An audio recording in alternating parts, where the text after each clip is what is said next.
The monkey and Buddhas wisdom. बंदर और बुद्ध की बुद्धिमानी। एक समय की बात है, एक शांत जंगल में एक बड़े प्राचीन पेड़ के नीचे कुछ मंक्स यानी साधु एक साथ मेडिटेशन कर रहे थे। वे अपने मन को शांति और स्पष्टता की ओर ले जाने का प्रयास कर रहे थे। इनमें से एक युवा सन्यासी का नाम आनंद था, जो मेहनती तो था, लेकिन जल्दी ही उसका मन दुनिया के शोर शराबे से डिस्ट्रैक्ट हो जाता था। एक दिन जब वे मेडिटेशन कर रहे थे, तब ऊपर से एक शरारती बंदर कूदा और चहकते हुए पेड़ पर से नीचे आया। वह बदमाश और जिज्ञासु था, पेड़ पर से कूदता रहा, चिल्लाता रहा और कभी कभी सन्यासियों के आसपास झूलता रहा। आनंद ने उसे देखकर अपनी रुचि दिखाई और उसका ध्यान भटकने लगा।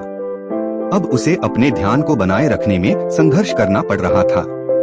गुस्से में आनंद ने धीरे से हाथ हिलाकर उस बंदर को भगाने की कोशिश की, लेकिन वह बंदर पेड़ पर चढ़ गया। चाहे जितना वह कोशिश करता, बंदर फिर से लौट आता।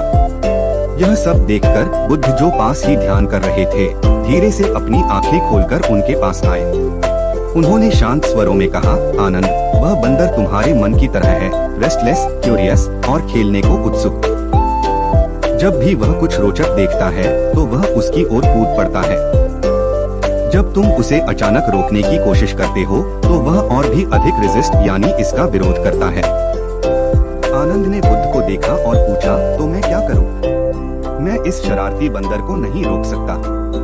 बुद्ध मुस्कुराए और जमीन से एक पका फल उठाकर उस बंदर को दिया। बंदर को लड़ने या भगाने के बजाय उसे धैर्य से देखो। जानो कि तुम्हारे विचार भी इस बंदर की तरह हैं, प्लेफुल और रेस्टलेस। वे आएंगे और चले जाएंगे। असली बात यह है कि उन्हें पकड़ना या उनसे लड़ना नहीं है, बल्कि उन्हें एक्सेप्ट करना है। उन्होंने थोड़ा रुककर कहा, जब भी बंदर कूदे तो उसका पीछा मत करो या उसको भगाओ मत। बस उसे ध्यान से देखो और धीरे धीरे गुजरने दो। तुम्हारा मन इस फल की तरह एक उपहार है।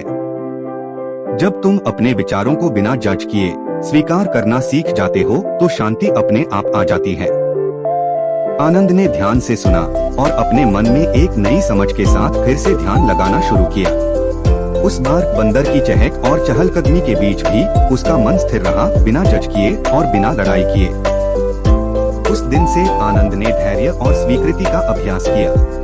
उसने जाना कि सच्चा ध्यान यह नहीं है कि अपने विचारों को दबाया जाए, बल्कि यह है कि उनके स्वभाव को समझा जाए और उनके साथ शांतिपूर्वक बैलेंस स्थापित किया जाए।